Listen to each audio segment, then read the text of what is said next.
Hurricane, a tidal wave. Essence perfect, life looks brilliant. Give me more of this. I'm out of control, about to blow, and I've been caught in the undertow. So toxic, but I can't get enough. You bury me, bury me. Yeah, you bury me, bury me.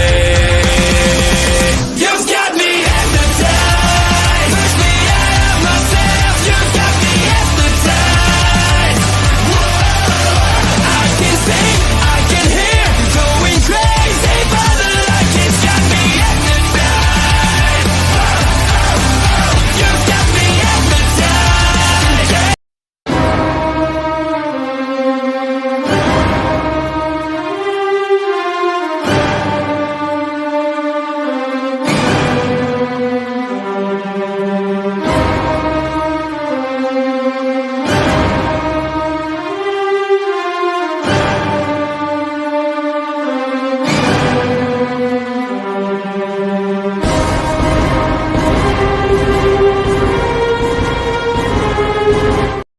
Hello, everyone, and welcome to another edition of Marvel Talk.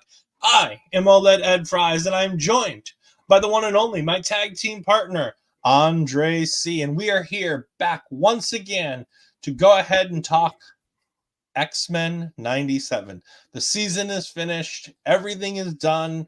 We're in the dust for season 1. Whew! It was a ride, let me tell you. I did not expect to go on such a big ride for a kid's show. It's not a kid's show, flat Not out. anymore, Dave. It used to be. The kid's show in '97. But I remember hearing stuff from the people that were making X-Men '97. They flat out were saying this is like the children can watch it. They said, but this is not aimed at children. They said this is for the Marvel audience. That's what they said. They didn't say it outright, but they were insinuating certain things that this isn't your X-Men from the 90s.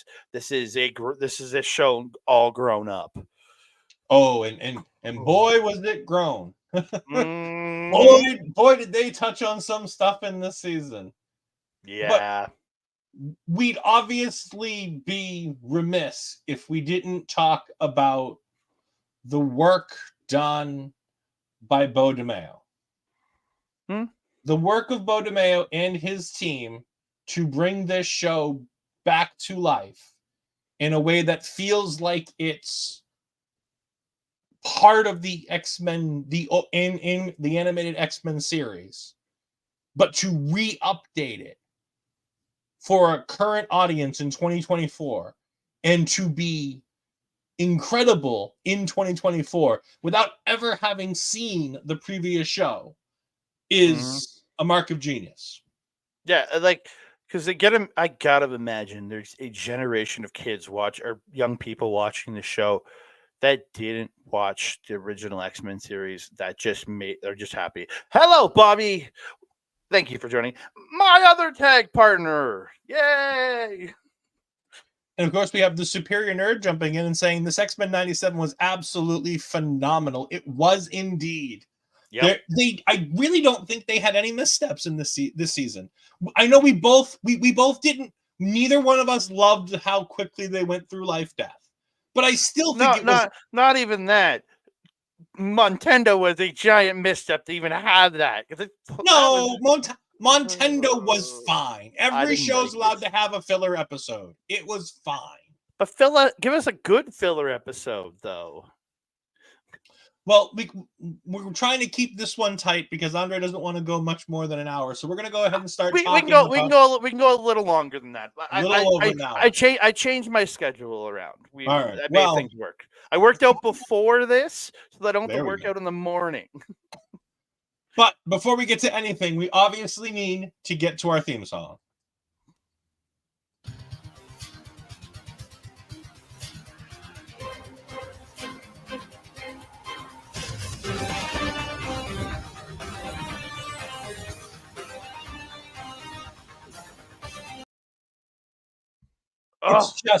It hits that nostalgia bone right off the bat. Oh, pure heaven, man. It's just pure heaven. Pure Thank heaven you. and happiness, and it's Oh. just what it needed to be. The Newton Brothers audio this season.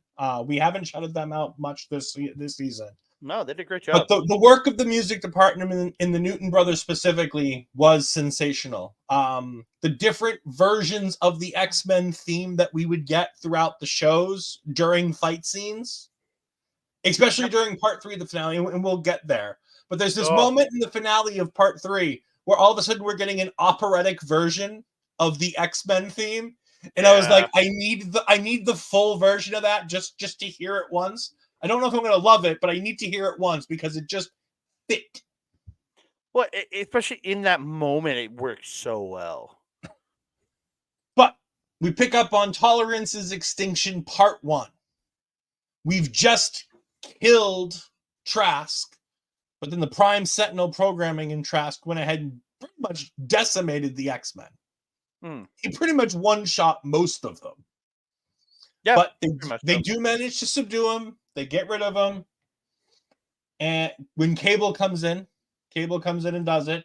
And we have this great scene between Jean and Scott, where Scott's being like, oh, the professor didn't teach me the most important skill, how to be a father.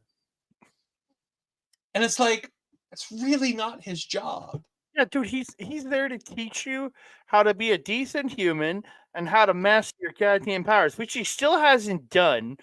BT dubs. Magneto's the only person that's ever held Cyclops master his powers in X-Men Evolution. So even the man has failed in multiple regards, Charles Xavier. So don't get me wrong. But Charles Xavier has some shit to answer to in this 3-part finale, which I think is fun. Because it's the one thing that never really seems to be talked about in any of the movies, that Xavier needs to answer for some decisions he makes. But we get to Cable going ahead and explaining to the team who Bastion is, sort of, kind of. He talks about how he continued to try to stop Genosha, but wasn't able to do it. To which Beast believes that means that it must be a canon event. Or, as he puts it, an absolute point.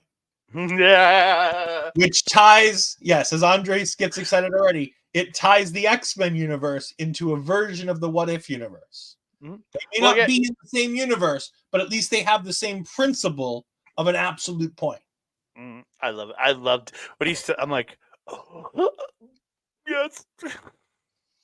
We hear that it took 300 years, but Bastion's War eventually happens, and the utopia is complete with the mutants being a slave labor force for the entire world.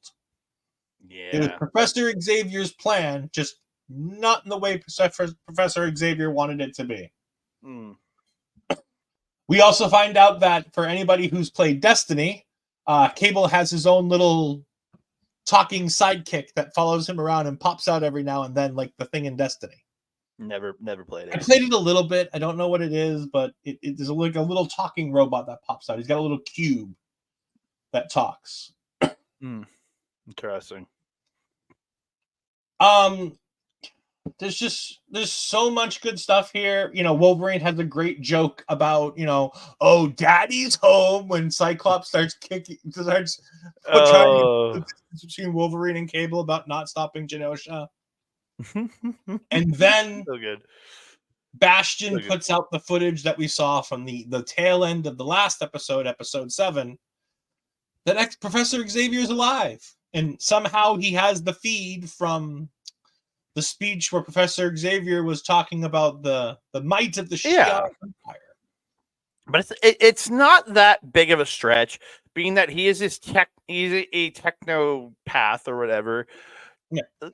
Be able to communicate with a satellite that's orbiting Earth, and that communicates to another satellite somewhere.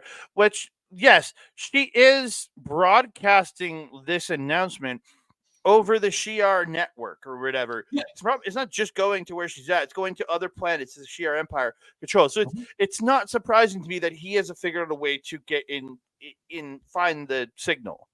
I agree. It just seemed very convenient for the story that they were able to get this to make Professor Xavier look bad. Oh yeah, I agree with you fully, but I just think it does make sense. Oh, I agree. There's very little in this show that doesn't make any sense whatsoever. Most of this show is things that make some sense. No, the entirety premise of this series is nothing makes sense because a man doesn't have bone claws that get wrapped in adamantium. Oh, we'll A guy get doesn't to shoot concussive. those. A guy doesn't shoot concussive beams out of his eyes. A man can't control electromagnets. Watch your words there, sir. I did, and I still feel that I am correct, and that it makes a whole bunch of sense. But we continue to move on. Jubilee and Sunspot see this spot while they're with Roberto DaCosta's mother as she's planning a party for the people of Genosha because the X-Men aren't doing enough to help the people of Genosha. Like, oh, I love this rich lady. She's so fucking hateable. I love her. I just want Bastion to smack her, or Jubilee to smack her. Just be like, hi, Astrid. Front door. Astrid's here. Hello. Now, Astrid hasn't seen X-Men 97, so she's entering herself into spoiler territory. So we're spoiling the hell out of this. Yeah. So Jubilee and Mom get into a fight, and Jubilee has this great line, and it makes Jubilee look so bad. Mm-hmm. Come on, Roberto. You have a trust fund, and I have good taste. That is the most gold digger line I've ever heard. And I'm like, wow. That seems a bit out of character for Jubilee. Like, this foster kid who's never really had anything ever. And all of a sudden, she's just got this attitude of like, you have money and I have good taste. Yeah, but again, like, this is again a foster kid who has had nothing really earned except for a awesome yellow coat. But yeah, I see, because she's like, I got a rich boyfriend. Spend his money. It's funny because isn't he like 16 or 17 years old? They're both right around that age. She just turned 18. She just turned 18. He's about 18. Most rich kids don't get their trust funds till they're like 25. 22. Yeah, I agree. Yeah. We then get a great scene between Jean Grey and Nightcrawler, and they're talking mostly about Madeline and about Cable. And I think it's a really great emotional scene. It's ironic how many times in this show you'll look at it and go, Nightcrawler, part of a really emotional scene. Well, again, he's a character that has experienced so much strife in, if you look at the comics, utter confusion of his backstory. So I look at it in the fact that, yeah, this is the perfect. It's a man who was a monk who probably took confessionals of people when he was working as a monk. He's a very like he has had a lot of turmoil in his life. So yeah, I can see. Yeah, it makes a lot of sense to me. No, I agree. An emotional crux for a lot of these scenes. I just think it's funny that it's always him, the outsider of this group. Because remember, in the comics, he's not part of the X-Men. He's kind of this interloper who comes and goes, but he's not really part of them. Like, remember how excited Gambit and Rogue were to see him again on Genosha.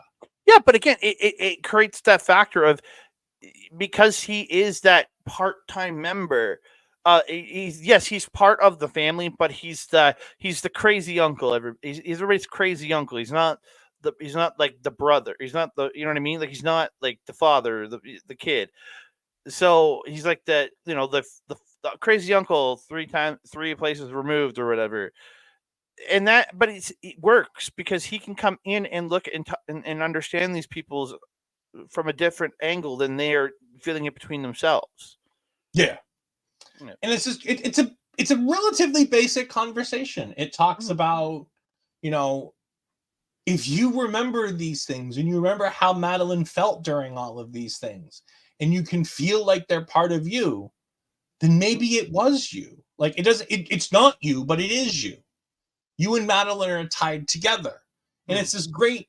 It will come full focus in episode 10, and we'll get back to that when we get there. But it's a great little thing. We then see Sinister working in the lab. We see Family Summers go ahead to try to find out where Bastion was located.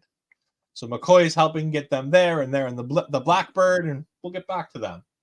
But we do come back to Sinister. He has Magneto tied up in the X, which is directly from the comics. And I love how much these people were willing to literally take actual frames of comic books and just go for it. Oh, we've got a raid from Get the Tables. Thank you for joining us. We appreciate it. Tony, thank you for sending your AEW watch along over here. Thank you, Tony. Season finales, the 3-episode season finale of the X-Men. So for any of you who don't want to have that spoiled and you haven't seen it yet today, you can watch for a little while. We'll tell you as we go through episode by episode. We're still currently working over in, as Tony says, saying hi real quick because I don't want any spoilers. We are still in episode 8, so as long as you're current for the last couple weeks, you're great. We do appreciate that. I am going to go ahead and, Andre, while I go ahead and do a shout out for Tony and Get the Tables, can you go ahead and talk about the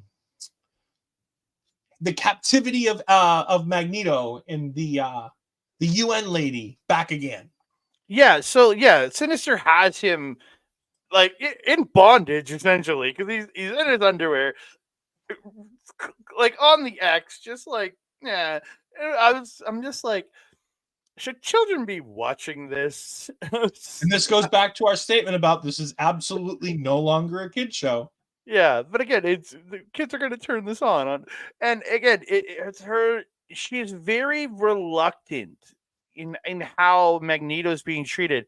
Like she's part of Operation Zero Tolerance. She is indeed, but she is very much after everything has happened, everything has been shown how Magneto's being treated. She is very much worried about how do we stand here, and she's like, should this be happening? And should we need to be treated like this? Which I kind of respect. Yes, you suck for essentially fooling all these people. That great scene at the end of episode 2 with her and the council trial Magneto thing.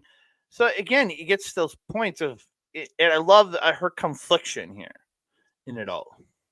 We've got Skinny Matthew saying, been telling him to watch for 10 weeks now. And Tony responds with, I'm getting it on this weekend. It's a worthwhile investment. If you haven't seen it, please go. Episode 5 has been submitted for Emmy considerations. This show will be considered for Emmy nominations come the end of the year, which is amazing. It is. I'm going to assume in the animated departments. It's going to be. Yeah, I was going to say it's going to be in the animated, but like I hope there's like a voice actor category because like if you got to put whoever the voice actors for Rogue up for a voice actor Emmy if that's the case, and so on and Jesus, because her performance in this is the same with the dude who voiced Gambit. He deserves if there's a voice actor and actress category, they need to be nominated for how well they did in that episode. Yeah. I absolutely love her not being and her pleading with Magneto, not for forgiveness. She understands that she's done what she's done. Yeah. She's laid her bed, but she pleads with him for anything. Just say something to me. Her words literally are, forgive me, curse me, hate me, yell at me. I don't care. Just say something. And all he does is lift his head, look at her, and drop it again. Like it's pure disgust in his eyes. Yeah, because she's the leader of the UN. She's supposed to be a party who's impartial party. We then see while Beast is trying to figure out more things with Mr. Trask, the Prime Sentinel, Trish Trilby shows up, and Beast is still mad. Because he says, oh, I almost didn't recognize you, Miss Chilby, without your microphone and camera. He's so bitter. I love her line back to him at that point. She's like, yeah, I'm done with yellow journalism. The hell does that mean? Which is such a weird line. I don't understand that. I don't quite get it either, but I'm going to assume that it's yellow journalism is journalism that's not... Because journalism is supposed to be black and white. So if it's yellow journalism, it means it's colored in some way, is what I'm guessing. And they pick yellow because, well, Look up there. X-Men, yellow. Yeah. I was like, it's for me, it's always it's supposed to be black and white, but again, shades of gray, which is like, why should the hell ladies yellow when there's like already a word for things in between black and white and it's shades of gray? Yellow journalism is journalism that is based on sensationalism and crude exaggeration. Okay, It's that an makes actual sense. term in journalism. That makes sense then. Yeah. We move on from that to Family Summers finally arriving in the town that they're looking at. And they quickly realize that this is not a Sentinel facility. But they go into the house that they're told to by Beast. And a little old lady is there, and she says, "Oh, my son Sebastian said you were come get me tomorrow. Give me a moment. I need to go pack." Yeah, And that's Kid just looks at everybody and goes, "I guess we play along." Yeah, that was very sus. Just a little? It's a little. We do find out, we've mentioned it before, but this old lady is from the originals animated series. That they were the people in the bar in the alternate reality that Wolverine and them were in when they had to save Professor X and make him be Professor X. And that's where they destroy Nimrod, and Nimrod infects his father, and that's how he becomes Bastion. Yeah. So it's fun. But we go back into a flashback and we see him with pink skin. Like, I get that, everybody's different, but don't you think he would have been picked on a whole lot more for the pink skin than anything else? Yeah. Like it's just ironic that it's just like the thing that he's like, I heard all the machines and it was hell. And I'm like, dude, you had pink skin. I went to school that would not have flown with a lot of people when I was growing up. And I grew up in the 90s. Mm-hmm. Yeah. But we see Jean starts seeing into who he is, and she sees the artwork from episode 1 that Madeline saw. Oh, all the things start tying back together. Yeah. So good. And she realizes everything that Madeline saw there was Bastion, and I'm like, oh, that's a great callback. Yeah. But I want to play a little bit here because there's this great scene when we go back to the UN lady and Bastion and Sinister. And he has some of the other villains on a Zoom call in the 90s. Oh my God. and I love his rationale for why they're doing what they're doing. So we're going to let this play. We'll stop it periodically so we don't get copyright striked. But here we go. Well, I did. But I also said bully an underdog too long and people start feeling sorry for them. Like when our village idiot, Guy Rick, made a martyr of Xavier, and tolerance. But really, guilt. So I hand humanity Genosha. So good. He's got the villain monologue down pat. And I love how he's like, you bully an underdog long enough, you pick on somebody long enough, people feel bad for them. They don't necessarily feel bad, but they feel guilty. And then he continues, and I stopped it here because I should have stopped it before that. So I gave them Genosha. And the next line is really awesome as well. Overload their bandwidth. Too much to compute. Because when your skin's not in the game, apathy's your answer. I love that. He's like, look, if you give people too much to think about and they have nothing invested, they're not going to care. If I kill 400,000 mutants, they're not going to care about the mutants. There's too many to care about. But if we pick them off one at a time, that's going to be a problem. And then we get some cameos. Dr. Doom. Next time I'll send memos. But right now we press on with the rollout. Your Sentinel program. Baron Zemo. Oh, so good. And the original purple costume. It's in the original purple costume. It's great. There's another lady who Bo DeMeo has said is nobody of importance. She is just a generic world leader who happens to be a woman. It's not Val. It's nobody like that. People were just going, who could this be? Could it be this It's person? Val. Could it be that It's person? It's definitely Val. And Bo's quickly just out like, nope, she's just a generic world leader. Bastion would have world leaders in his pocket to do what he's doing. He's lying to us. It's Val. He's lying to us. Yeah. I was lying.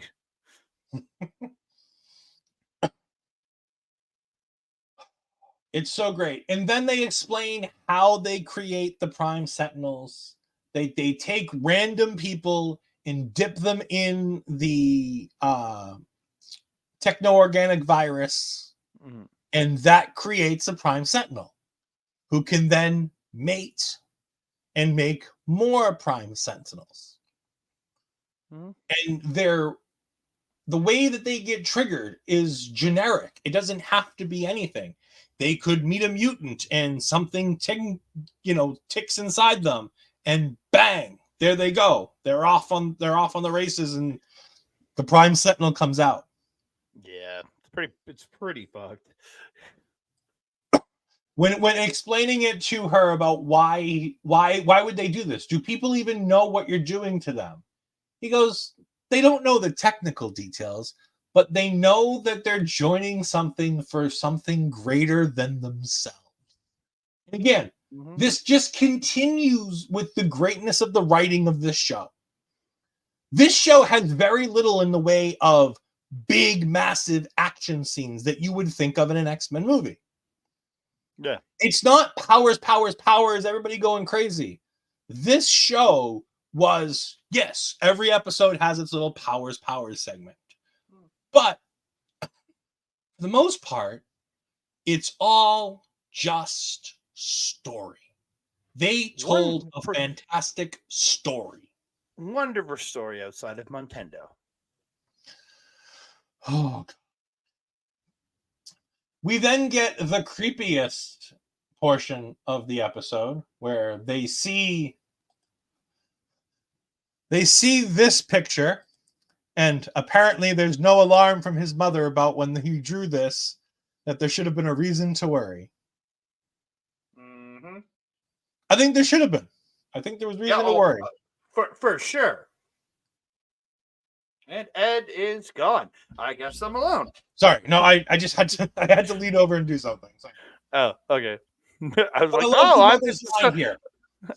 Like all good art, it imitates life, and just the creepiest segment.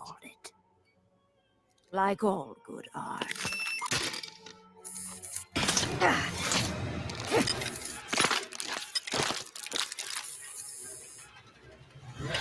It imitates life.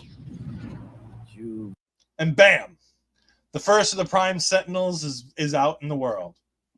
And then it all just starts unfolding. People around the world just start activating, and it's awesome. It's kind of awesome. Beast uses Cerebro to channel how many people are, like, he's figured out the DNA code of the Prime Sentinels, and he uses Cerebro to help portray the world to see how many there are, and they start popping up everywhere. More importantly, Trish Trilby is a Prime Sentinel. Yeah, Beast was trying to get it on with the robot lady. Poor Beast. Then their baby would have been a Sentinel mutant, which would have been interesting. Yeah, it would have enslaved itself. But I do love Wolverine's line here. I've got to talk to Hank about his taste in women. Yeah. Pretty good. This like Wolverine. Sorry. Say Wolverine. I'm kind of happy he was kind of put to the back with this season. Yeah. But he still comes in with these just killer lines and killer scenes when he's put in there.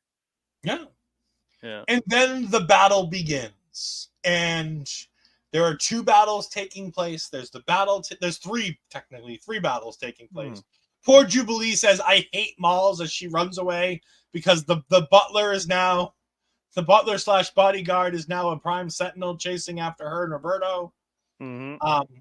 She laments on not being able to fly as she jumps off something high, and Roberto catches her as he's finally in mostly the full Sunspot set. He's not quite full Sunspot yet, but he's mostly full Sunspot at this point. You have Jean, Cable, and Scott all trying to fight off the town where Bastion was raised that are all Prime Sentinels. That didn't surprise me even in the slightest, that his entire town was Sentinels. Then you have Wolverine, Morph, and Nightcrawler defending Rogue inside the mansion. And we see Wolverine cutting people up. Just literally cutting limbs off people. At one point, he was flying through the air as a missile, just tornadoing people with his claws. I love but it. There is nothing cooler in this entire sequence than the moment that Wolverine and Nightcrawler are fighting one of the Prime Sentinels.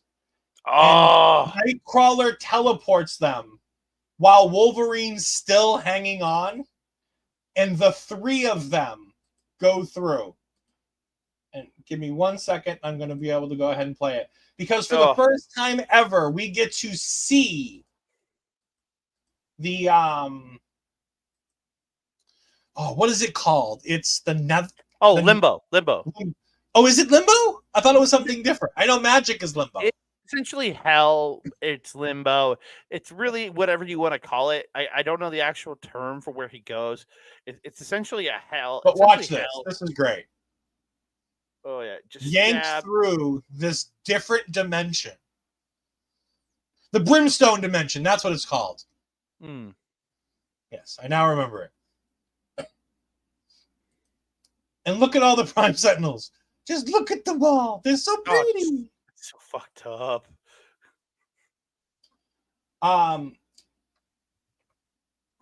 Family Summers has to get out of the jet after they tried to escape, to which they go into the blue car. For those that remember, this is to mimic. It is a Porsche in this, but it's to mimic the Mazda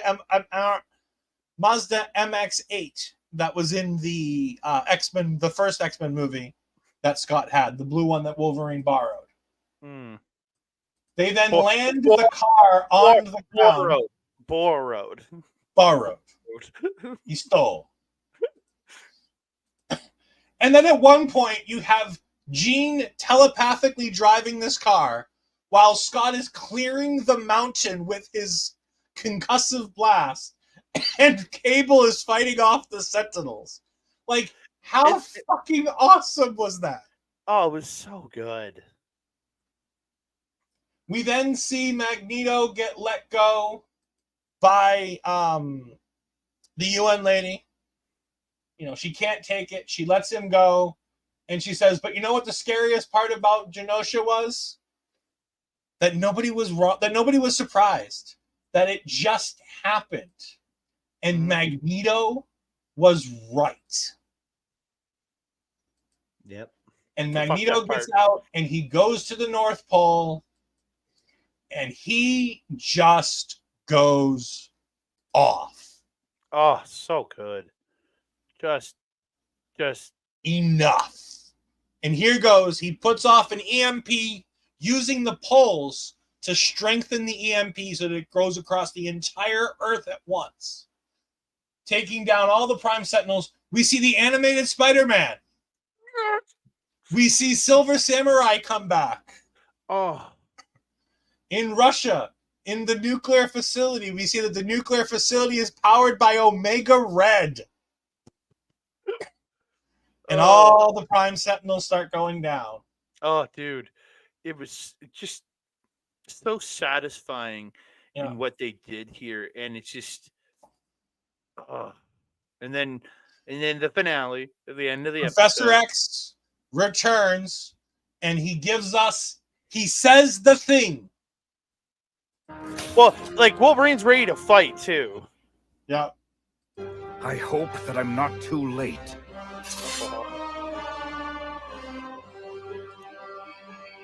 To me, my X-Men, Beast, Gene, Plot, and Storm. And that's the end of the first episode. Episode 8 is complete. Oh, That was a banger. So good. It was so good. So good. So good. Bo DeMeo is just a genius with this, man. But like, I'm sorry. Out of these 3 episodes, the best one is the next episode, and that was again episode 2 is by far and away the best of the 3. It's written by Anthony Soliti. Yeah, who co-wrote with Bo DeMeo on the last episode. Like, he wrote this one on his own. I think it's the best one of them all. But we get right into it. We get the aftermath of the mansion. We have Professor X trying to get out. And basically this is everybody trying to get back in sync. Magneto's now fully dressed. He decided to take a minute to get dressed. All the Prime Sentinels are stopped in a state of flux where they're just stuck there.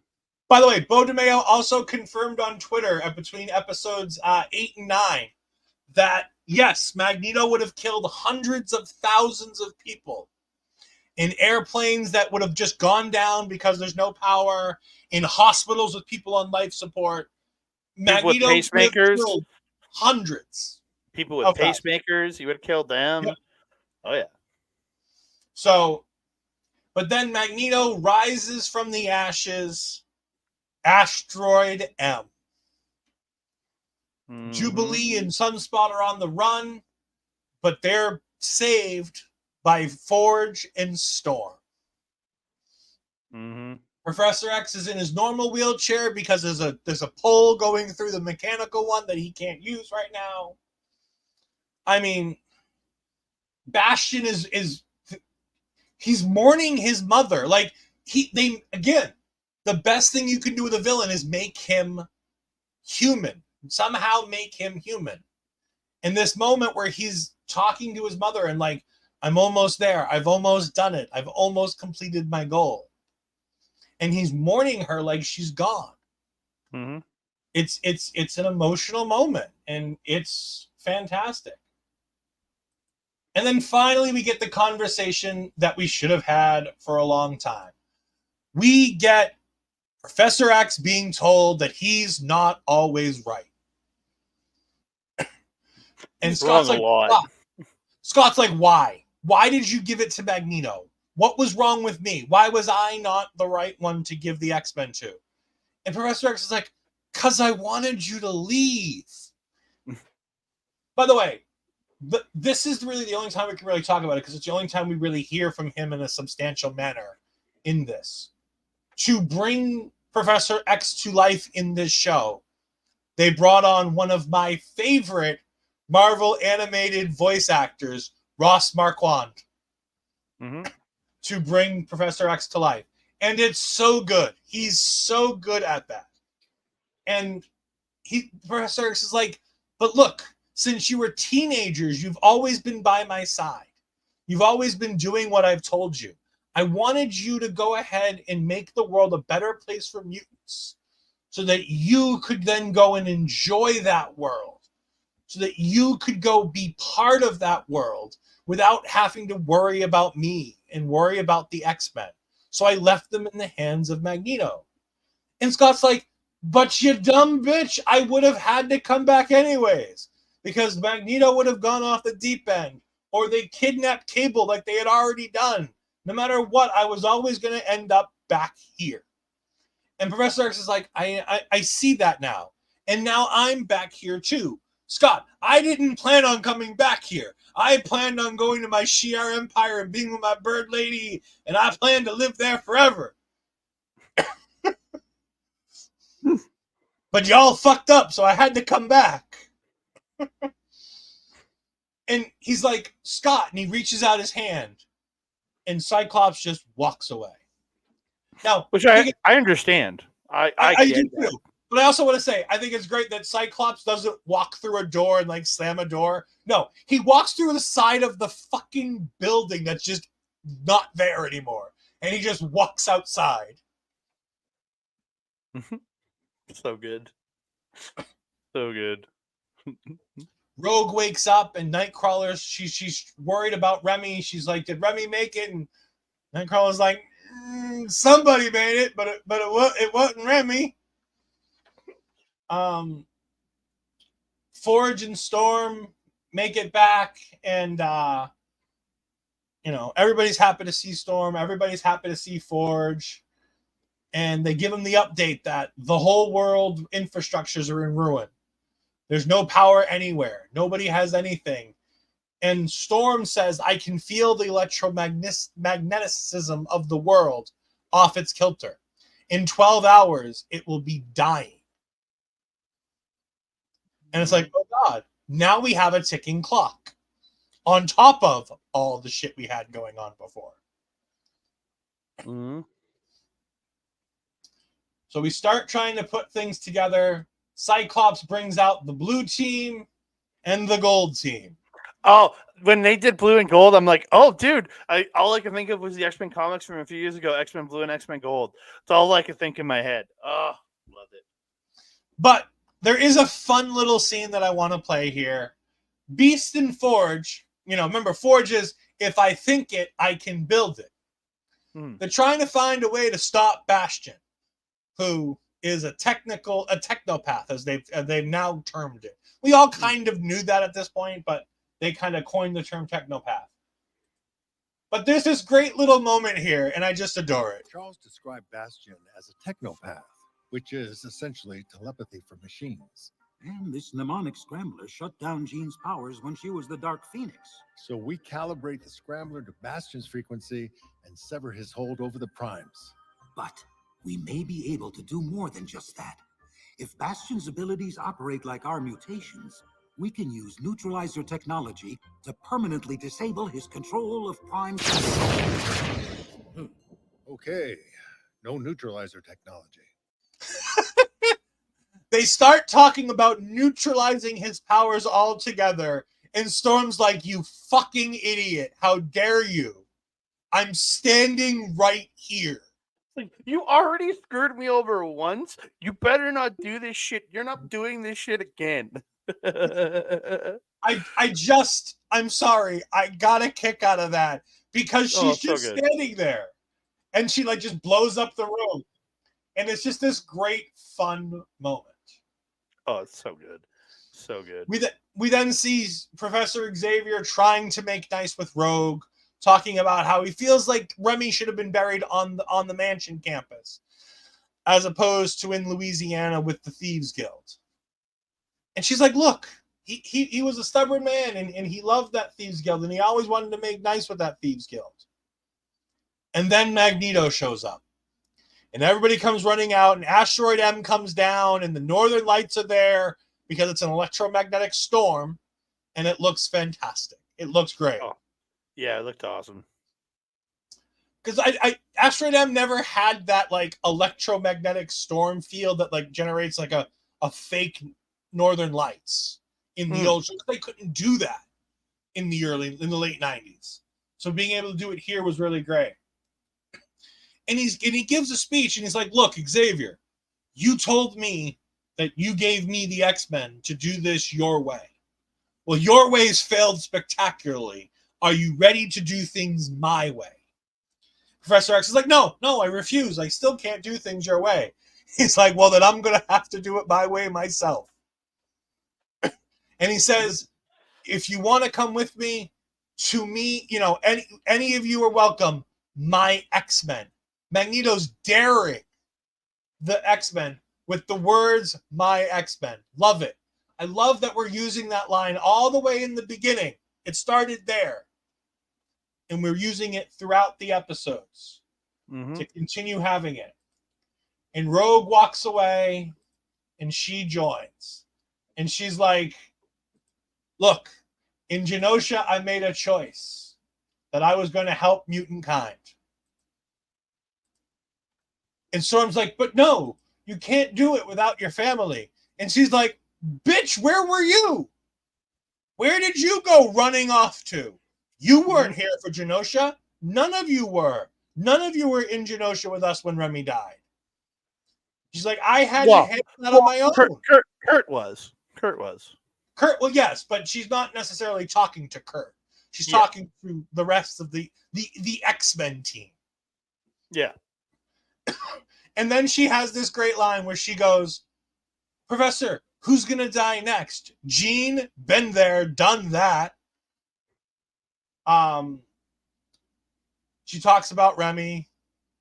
She's like, look, Morph wasn't on the team 30 minutes and we threw him to the wolves.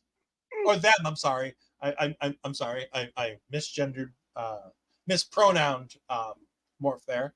She specifically uses the pronoun them, which is great, because as we know, Morph is pansexual in this. Sorry. Yeah, no, I think that's the right term. He's not non-binary. Non-binary, yes, sorry, that's the right term. That's the term I was looking for. I know it's one of them. Sometimes I get them confused. I appreciate you for helping me out there. Okay. I love that it's literally the words wasn't here more than 30 minutes. Which is so funny because the episodes are about 30 minutes. And it was one episode into the first episode of the original series that we all thought Morph died. Yep. I just love this. Roberto goes with him as well, saying, you know what, my family, gave me up to the Prime Sentinels. Why should I stay? And Jubilee's like, well, me. And he's like, bitch, you ain't enough, and walks away. Just, yeah.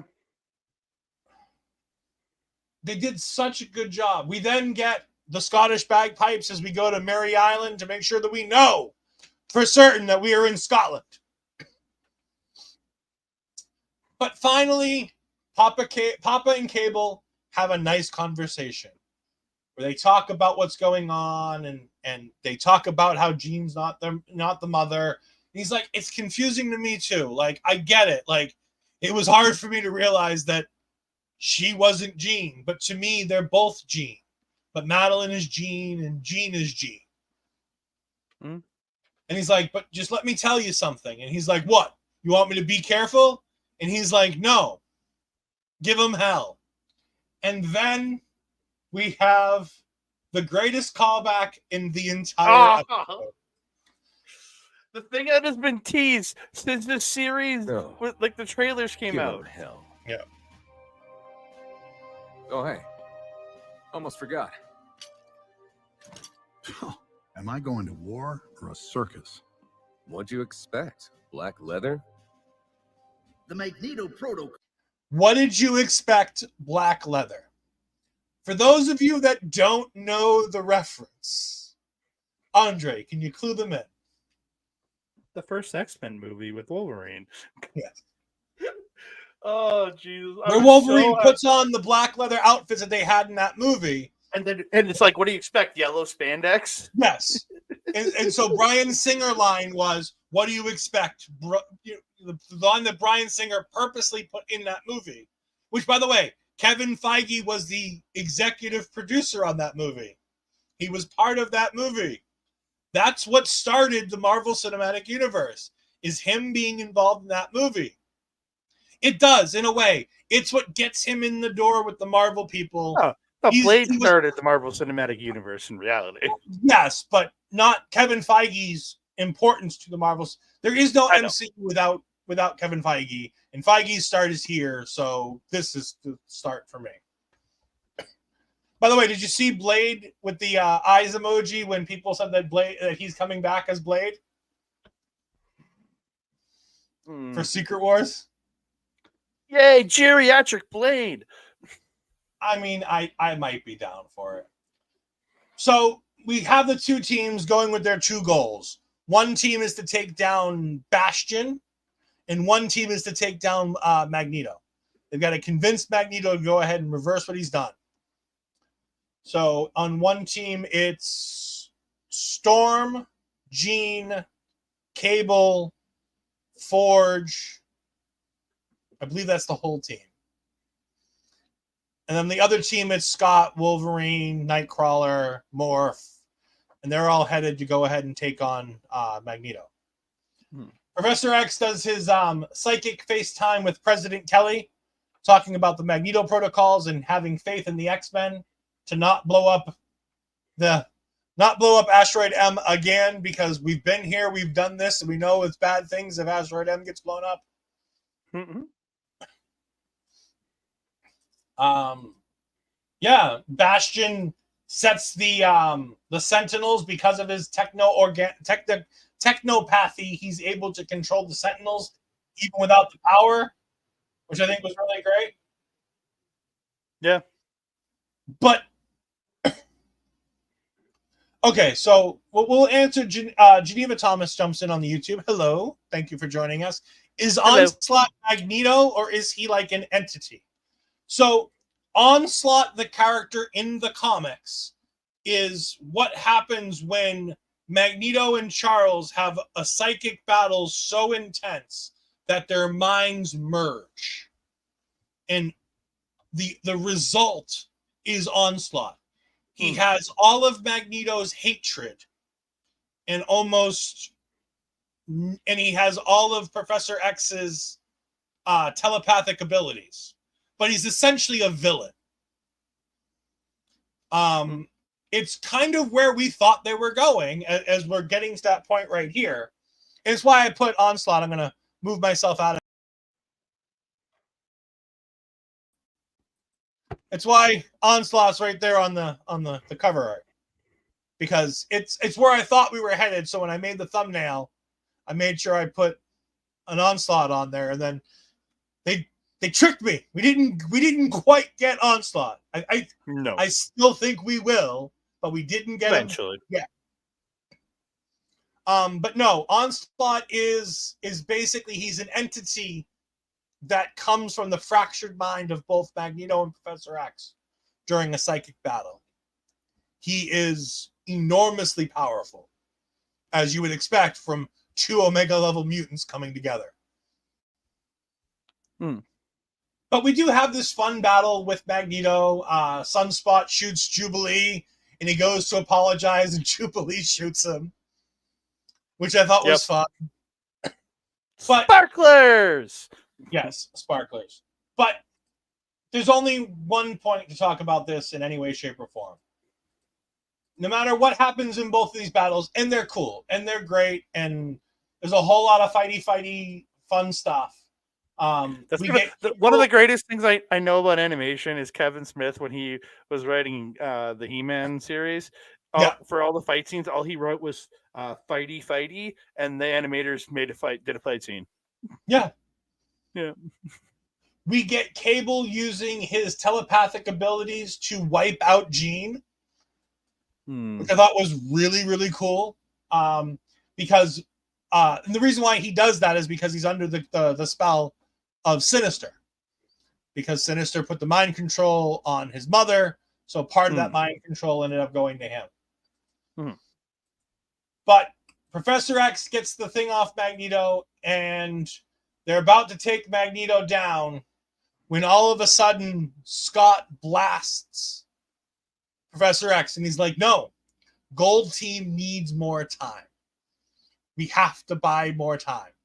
But this gives Magneto the window. He goes ahead and uses his powers to go ahead and shove Professor X's head inside of his helmet. And then Wolverine stabs Magneto. And I thought that was going to be the coolest scene in the film, because we get this visual on Disney Plus on something that was a kid's show. Oh my God. This broke me. Or no, not even that. The next thing. I understand it's the next thing. I thought you were about to play it. No, we're gonna. So he goes ahead and he sticks Magneto. And he's like, finally, we're done. And Magneto's like, no, boy, we aren't done. Not yet. Oh, God. Magneto goes ahead and has a burst of power, and we're going to make this a little bit bigger. Hold on. It's probably going to get me in trouble with Marvel, but we're going to try it anyways. Sit back and enjoy, because this broke the internet, and we'll talk about it in just a moment.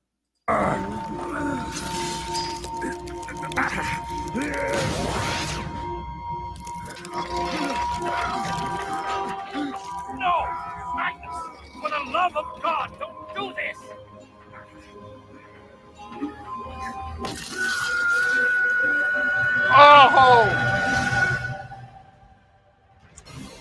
And again, watching that, I wasn't sure if it was his bones being pulled out or if it's just adamantium being pulled off, and then you realize it's just the adamantium in the next episode. Yeah. But God damn, it was that evil as fuck. Yeah. Magneto, they've teased in all of the X-Men movies that, you know, Magneto can play with the adamantium inside Wolverine. Well, they did it. They didn't. Wasn't there a scene where he was flying through the air to attack Magneto and just go and stops Hugh Jackman's Wolverine and just throws him? Yeah. And they did it in the comics where he has pulled the adamantium out of. Yeah, and I was going to say, I was looking for, it's in X-Men 25. It's a specific image out of X-Men 25 where they literally have this comic panel. Oh, come on. Am I not going to be able to pull up the exact comic panel? No, probably not. All right. Give me 2 seconds. But yes, in X-Men 25 in the 90s, they did have the exact scene where Wolverine had the adamantium literally pulled out of his skin. And it's almost exactly what we have here. 2 seconds. It's just about done. There we go. I remember it being very similar. Yeah. Oh, see, it's literally the comic page. Mm-hmm. It's fucking unreal, man. And that's how they ended the episode. I was just like, the fuck? I was like, I need to see episode 10. Like, imagine how great that would have been if we could have just kept going. Like, that would have been so much worse if we could have just kept going. The on pins and needles waiting for the next episode, that whole week thinking about that scene was so fantastic. And while we heavily sorry. So to answer Geneva's question and comment, Nathan Summers is Cable. He's the one that got sent to the organic virus, was sent to the future, lived through time, things like that. Nate Gray, on the other hand, is an alternate reality version of the character, who grew up and learned, like, essentially uses his mother's powers, things like that. Again, he's an alternate reality version of Cable, is what he's, and he essentially by the time he's an adult, he's essentially a godlike figure to people, is what he becomes, and I'm hoping that's what we're getting at the end of. But I think we're leading towards it when we see the ending of episode 10. Well, is it that one, or is this just young Cable? We don't know. That's what I'm curious about. And like I said, we'll get there when we get there.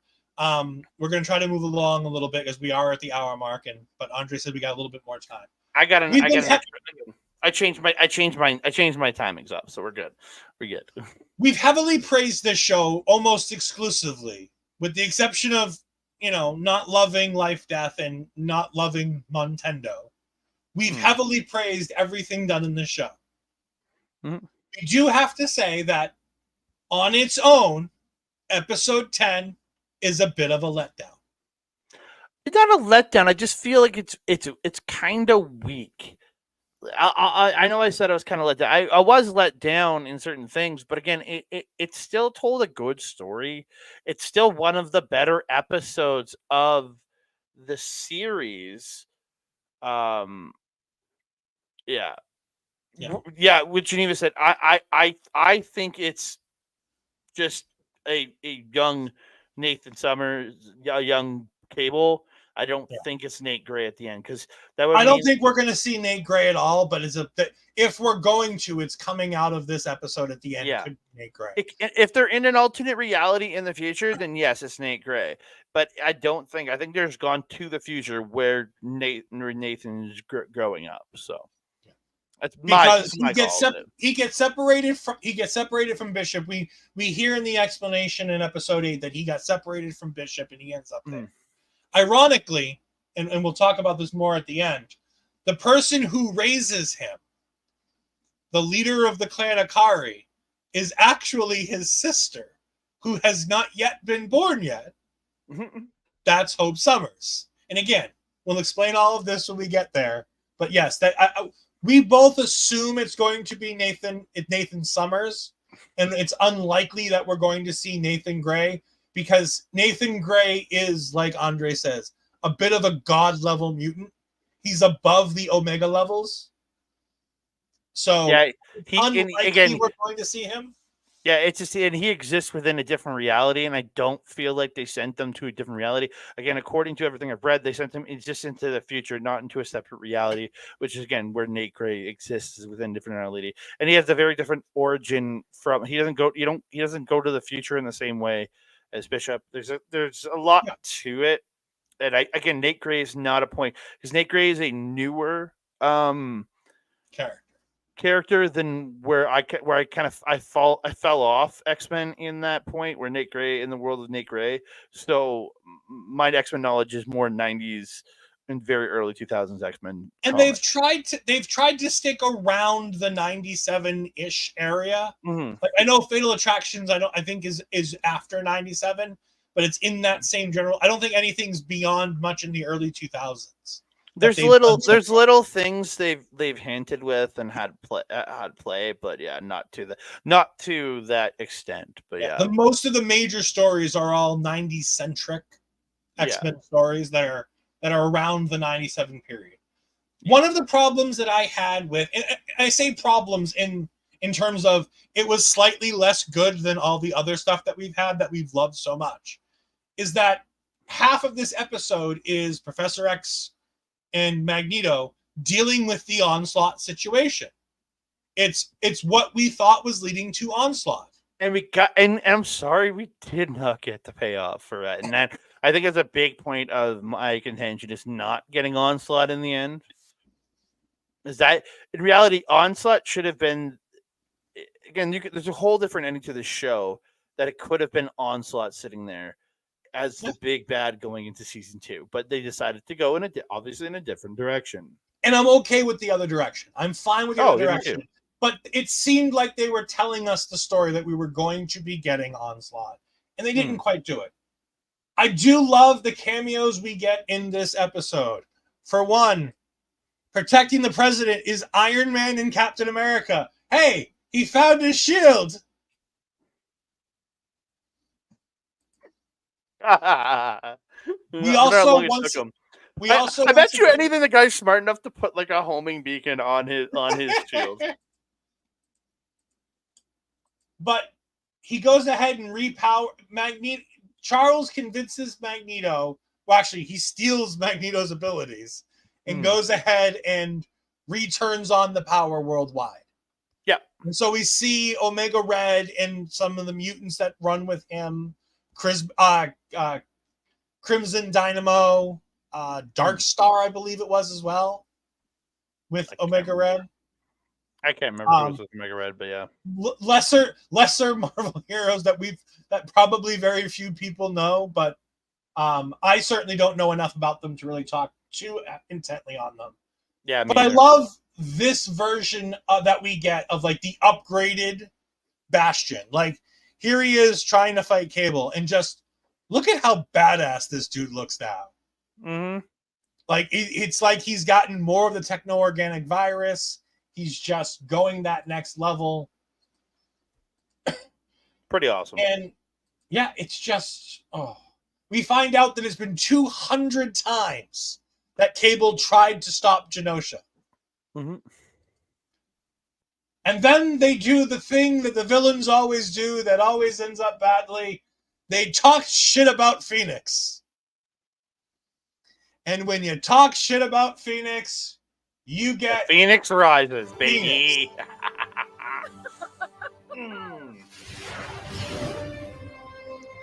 I am Phoenix. Oh. It It's was just so good seeing Phoenix again. Yeah, it didn't feel forced either. Nope. Like it was like I thought it would happen when they had Cable defeat her and seemingly put her down. I figured we'd get Phoenix, but it didn't feel like it was like we have to have the Phoenix in here. Yeah. They didn't jam Phoenix into this, and it's not even a Phoenix storyline. I love that it's exactly what the Phoenix is that it's an entity and a power that comes and goes. Very much so. And she can, every now and then, when things are at its worst, Jean has the ability to call on the power of the Phoenix. Yeah. And because she's not the only character, we talked about this earlier in the show. She's not the only character touched by the Phoenix in the comics. Colossus has been touched by the Phoenix. Magic has been touched by the Phoenix. Cyclops. Sinister. Mr. Sinister has been touched by the Phoenix at one point in the comics. Rachel Gray, her daughter. Rachel Summers, yeah. No, Rachel Gray, and then there's Hope Summers. Oh, okay. Because again, her daughter is Nate Gray. It's technically Nate Gray and Rachel Gray. They go by their mother's last name. All right. Hope Summers has the Phoenix as used to Phoenix. Oh, yeah, there's been a lot of characters use the Phoenix. But yeah. I love her bit with Mr. Sinister though. Just just pulling the power out. Yeah. Just the ability to pull the power out of him like that was just impressive as hell. Like just so cool. Like, and what we're talking about is this: she rewrites his DNA, and we see this. Well, she technically she reverses all his augmentations, is what it is. Yeah, she pulls all the mutant powers out of him and makes him this hideous creature, like what he would look like should he have lived this long. Please, no.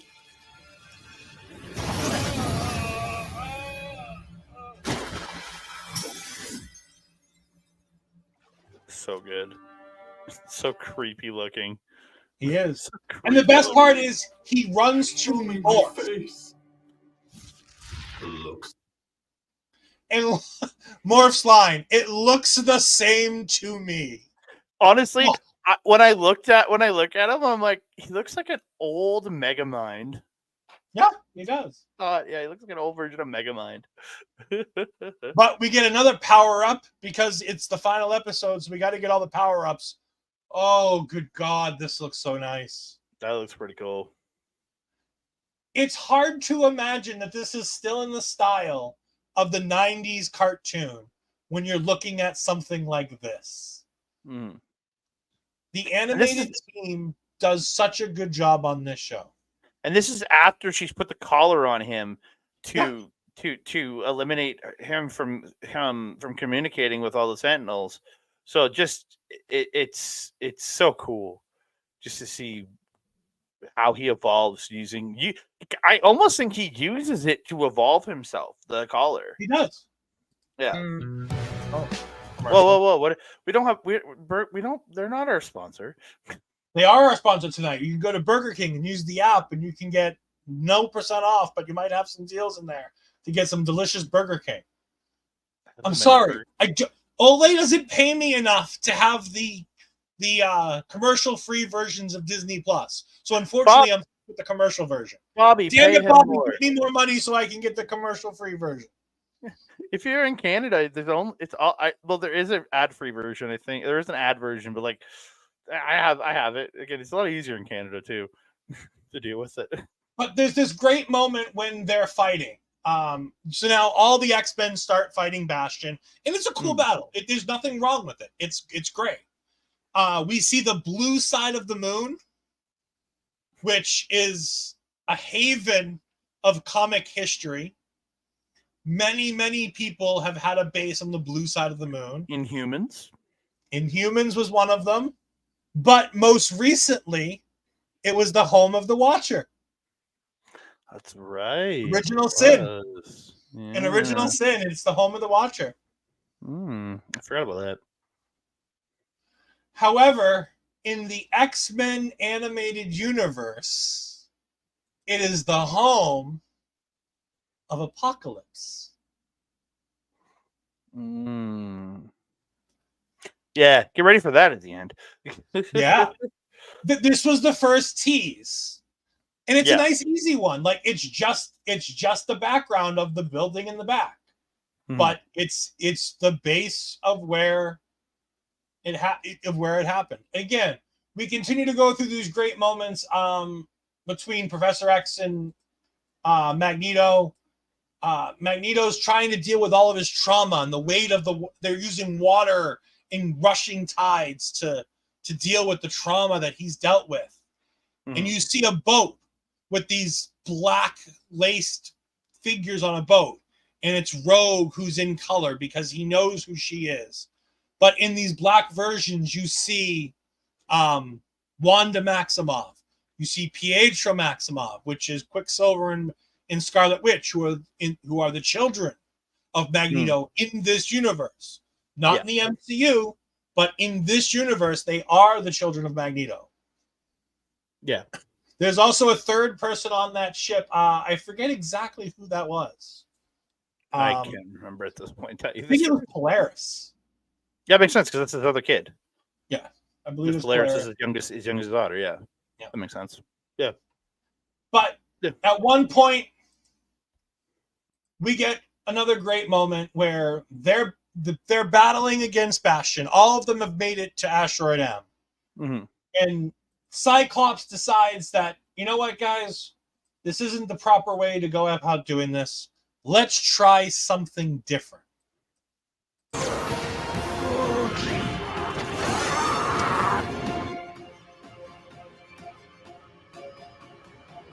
Stand down, team. We can't give up. No, Rogue. We're gonna do what we've been telling humanity to do for years. Stop fighting the future. And embrace it. Your mother lied. The professor came to you, Bastion. If she did, it was to protect me! Parents are human too. They mess up. I know how it feels to have the things you trusted, the future you were building, crash down on you. And refuse to let go even as you're buried by what should have been.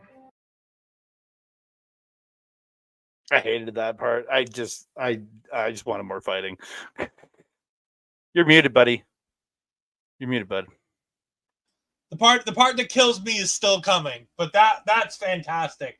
I just wanted to see them just decimate Bastion. That's what I wanted.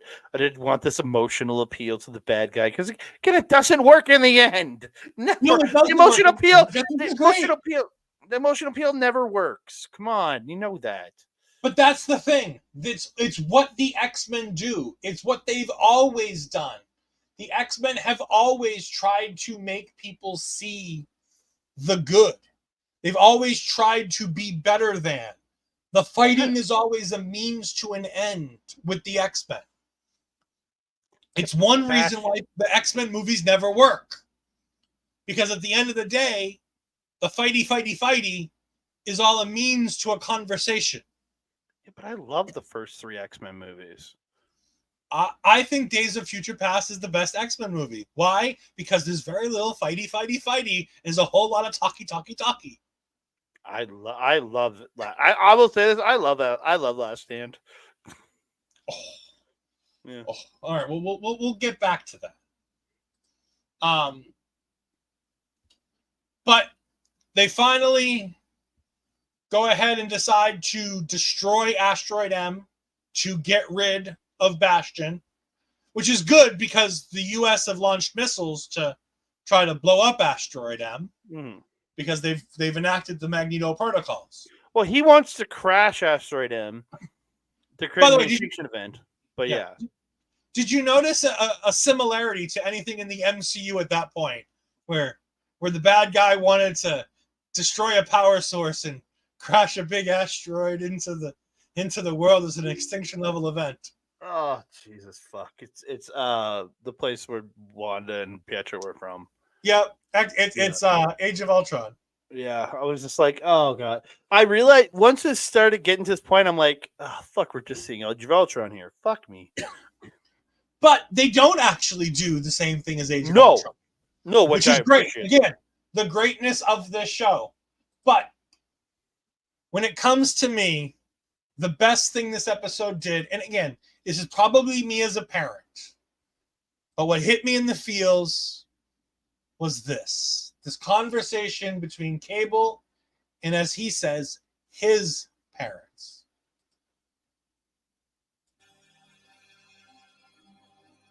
Force ghosts. Aren't you sappy lovebirds supposed to be saving the world? We are.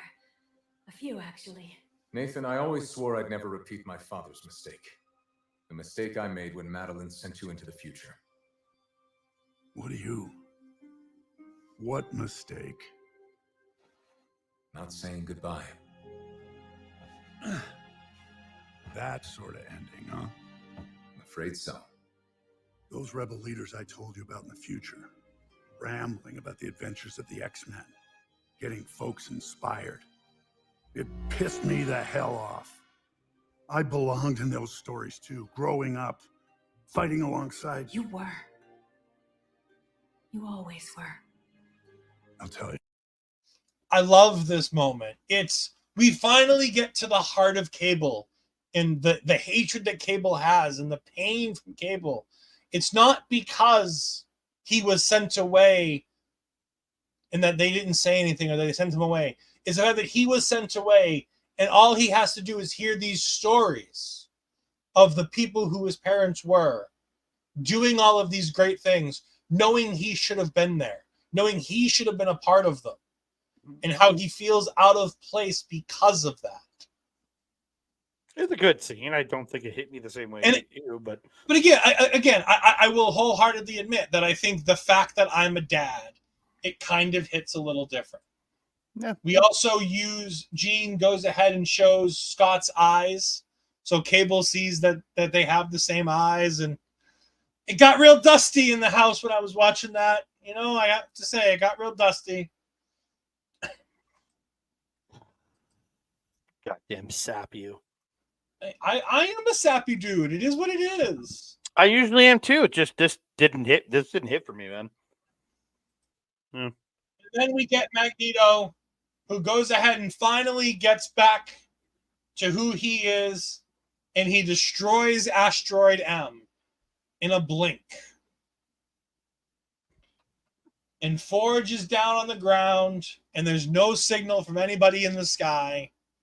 And the only ones left on the ground are Forge, Cable, Jubilee, and Sunspot. Everybody else is on the asteroid. Mm. Man, season 2 is going to be a fracture, man. Jesus Christ. Yeah. And then we hear that it's been 6 months since, as they call it, E-Day or Extinction Day. And none of the X-Men have been seen. And we have a great board here in the back. All the Easter eggs on this board. So obviously, the generic X-Men are missing and presumed dead. That includes Wolverine, Professor Xavier, Morph, Rogue. Wait, where was Wolverine in it all? Wolverine was on the Blackbird that they used to get it up there. Okay. He was with Morph. He was with Morph because Professor X, Magneto, Nightcrawler, Morph, and Wolverine are all in the same spot. Yeah, you're right. So yeah, my brain just didn't realize Yep. that he didn't get taken off. He was still on Asteroid M. He got the metal taken out. He was just a little black. Okay, makes more sense. Yeah, sorry. No, that's fine. So all of the basic X-Men that we've been following for this entire series, with the exception of Jubilee and Sunspot and Cable, are all missing and presumed dead. Mm-hmm. However, the board shows us a whole lot more people here. We see that Wanda Maximoff and Pietro Maximoff are off-world. I'd be interested. Do you think we get No More Mutants? Do we think we get House of M coming? Not till at least season 3. All right. They have to get the rest of the mutants back first. We also see here, missing and presumed dead, is Archangel, which goes back to the original series And that means that he's probably another of the Horsemen of the Apocalypse. Because that's what his last storyline was, is he was looking for Apocalypse. Makes sense. But we do see that still on Earth, and probably the X-Men team that Forge will be forming to take over while we wait, is going to be Magic, Colossus, Dust, Iceman, Havoc, Shadowcat, and Emma Frost. And there's one I'm hoping. more. I don't remember. Hoping, it's this guy. I'm hoping for Iceman that I hope they bring him as very much like an older grizzled Iceman, because again, he was part of that original team, so he needs to be coming in as that grizzled, like, I'm the vet here. You know what I mean? Like, that's what it has to be. Yeah. We also get the ending of the episode where Forge comes back. No, sorry, not Forge. Bishop comes back. And Forge tries to shoot him. And he's like, you're not a friend. And he's like, oh, you don't even know the half of it, buddy. We're going to be good friends. Mm-hmm. You just don't. It honestly, it goes back to my favorite X-Men movie, Days of Future Past, Wolverine and Beast. We're going to be great friends. You just don't know it yet. Punch in the face. But he says something or someone yanked our friends through time. So that means season 2 is going to be a whole bunch of time present day, past, and future. Like, oh my God. It's going to be a lot. But we do see the first of the X-Men to be shown is Rogue. And she's in Egypt in 3000 BC. Yep. And as soon as I saw that, I knew where we were headed. Mm-hmm. Me too. Because we ain't seen him all year. The entire season, we ain't seen hide nor hair of him. And we only had one mention by Wolverine when Jean Grey said, he's here. Well, sorry, Madeline Pryor. Madeline / Jean Grey said So he's good. here. And Wolverine thought Apocalypse was here. Yep. No, but again, I really cool. And it's what? It's her, Nightcrawler, Beast, Xavier, and Magneto, I think. Yep. And they're all there in Egypt. And we get the reveal right here. Oh. My name is En Sabanur. En Sabanur, which indeed is the Apocalypse. Mm-hmm. A younger version of Apocalypse, but yeah. We then fast forward. I mean, it was in between all of this. We also went to the future, to 3099. 3960. 3960. Yeah. I'm looking at and it. And this is going back to what Geneva was talking about earlier. My name is Jean Grey. This is my husband, Scott Summers. You may call me Mother Ascani, leader of Clan Ascani. I sense no need to be afraid. Nathan. Come.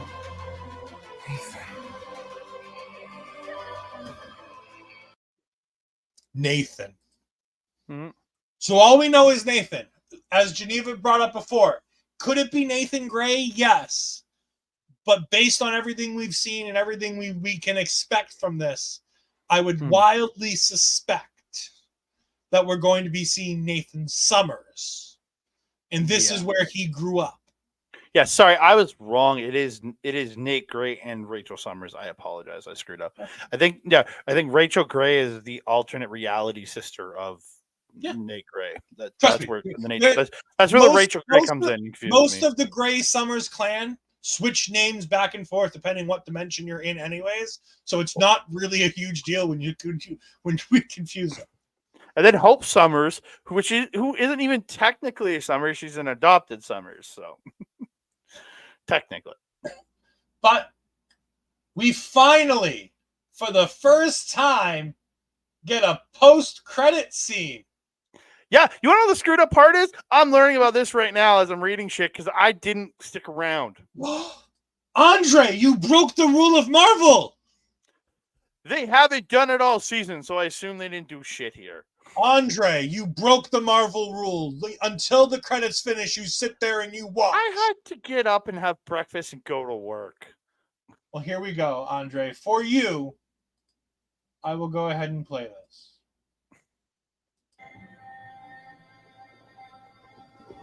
So much pain, my children.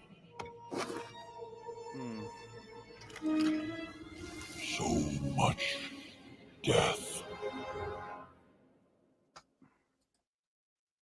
Yeah, it's really cool. Don't get me wrong. So much death. Gambit is going to be the Horseman of the Apocalypse, Death, in season 2. Like I said, I know we talked about how this, both of us in before the episode started, talked about how this kind of missed the mark. It wasn't bad by any means, shape, or form, but it didn't. The episode 10 as its own individual thing is a little bit lesser than the other 2 episodes that came before it. But it was as still a whole. It landed. Don't get me wrong. What? But it had an awkward landing. It kind of fell and it tripped and it stumbled, but it landed on its 2 feet at the end. I will say, as a combined 3 pieces, all combined into one, it lands perfectly. But as its own individual episode, it didn't live up to what we saw the last 2 episodes. Yeah. This show is utterly fantastic. And it's just been a joy to watch.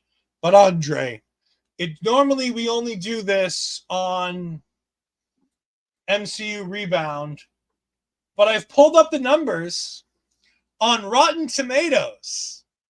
What are the numbers for X-Men 97 between the critics and the audience score? Like, are you talking per episode or just no, as a collective whole for everything? Oh, Jesus. It can't be low because. Are you talking critic or audience? It has an average tomato meter and an average audience score. Oh, critics are dickheads. We're saying, but they can't. They're so outside of Nintendo. There's nothing they hate. I'm going 95 for which one? Critic. The average tomato meter, which I believe is the critic score, is 98. Fuck, that's pretty good. What is the average audience score? 100%. 95. The average audience score is a little bit lower than the critics. But it's still insanely positive, so it doesn't really matter. It's an average of like a 96.75. It's wildly successful. They've already they have second season almost completed. They have season 3 confirmed that it's going to happen. And there are rumors that based on the way of the reception that it's had, they believe that there's going to be an easy renewal for a 4th season before season 2 goes on the air. But like, this is how you do Marvel. Just give us pre-write a story, do it properly. Don't just And again, I think they're gonna learn from this with the Disney Plus shows. Learn from X-Men 97 has had an incredible response. Get showrunners. Have somebody have the overarching vision. Don't do what they were doing. Don't get me wrong, I loved a lot of the TV shows. I'm also very easy to please. Just give me my characters on a TV show. I liked She-Hulk. I liked Miss Marvel. I liked a lot of the shows that were panned, except for Moon Knight. Everybody's great on that show. The show just annoys me. They have a great finale, but the show annoys me. But I loved all of it. You and me liked Secret Invasion, and most people hate it. We did. Most people did not like it, but we both thought that Secret Invasion was a really fun story that went well. I think it's. I look at Marvel and I try not to take it seriously. I try to enjoy myself. Yes, I get frustrated because again, especially with X-Men, things I grew up on, like the ones that really mean a lot to me. When you're giving me Secret Invasion, the Skrulls, I'm like, all right, have some fun. Let's do it. Rhodey's the Skrull. Let's do this. I'm down. I love those fun little things. But when again, I get annoyed at like my ones like X-Men, like when they screw something up. As we get ready to finish this show, there's a couple just real quick points that I want to make while I have Andre here that we haven't talked about yet on our own. We have a 20-second Twitter post from the Disney upfronts that I wanted to show Andre.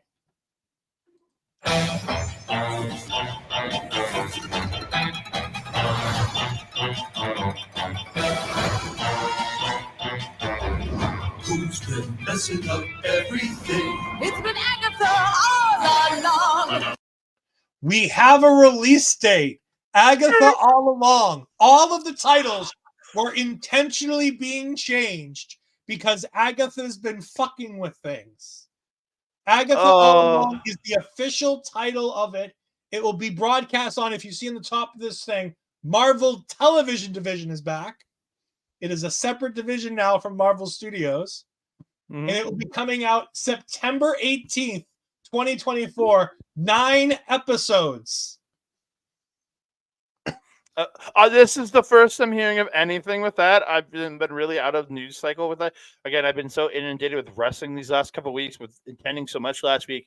Best of Super Junior starting this week. So, like, I've been just, oh my God, that makes me so happy because I love Catherine Hahn. She's just, yeah, so good. Like, I don't care what this show is. I'm going to enjoy the piss out of it because I think she is hilarious. She is great when she does serious stuff. She does so well. I cannot wait, and I hope we get in within this, getting to see. I don't want it just to be her perspective from WandaVision because that would really kind of suck. I'm sorry. It's not going to be. They have an entire Aubrey Plaza's on this show. They have a but what I'm hoping is we get a little teasers, little bits of that. We see her, maybe episode 1, we get to see her kind of going through WandaVision, but from her angle. And Ralph's actually somebody that matters. The other little piece of news that I wanted to give, we do have a semi-solid release date.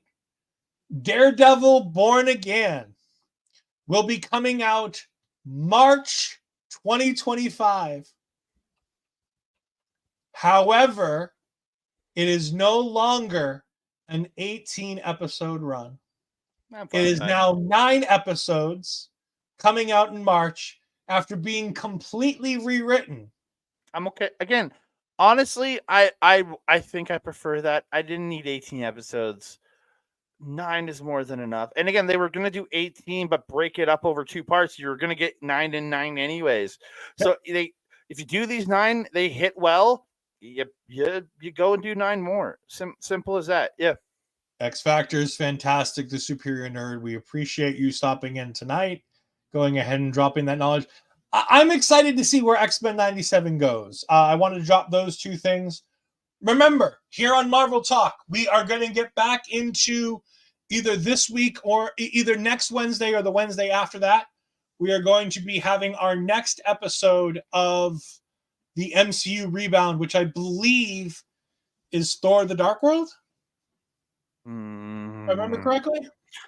Give me till the 29th because I got Best of Super till Juniors, and I've got a lot I got to review next week. So we will do that MCU release order. Yeah, I'm pretty sure. For the Dark World. So on the 29th, we last talked Iron Man. Iron Man 3. Yep. Yeah. Yeah. So we're not even at the good movie. We're still not at the good movie. We've got 2 more, and we have a special guest in 2 episodes when we do Winter Soldier. We do have a special guest joining us. I'm very excited for that one. But we have to get through Thor: The Dark World, which honestly, I think is a pretty good movie. It's fine. It's fine. It's at the bottom of my list. It still sits towards the bottom of my list, though. Andre, you said that you had a lot of things going on. Go ahead and tell the people all those fine things you got going on. Yeah, find me on the X at that Canada guy.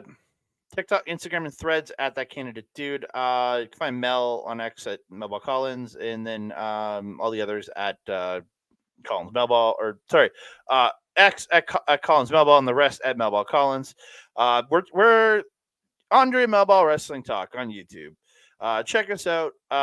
Lots of coverage coming out this week. We just dropped 2 episodes of Chop Talk, where we talked the local shows, the CWE Point to Prove tour that said Savio Vega, not San Antonio, Savio Vega, and Jimmy Jacobs. We did the show. We just reviewed. We also on the second episode reviewed the Top Talent show that had Mustafa Ali and the absolutely wonderful, the great ROH superstar Queen Aminata.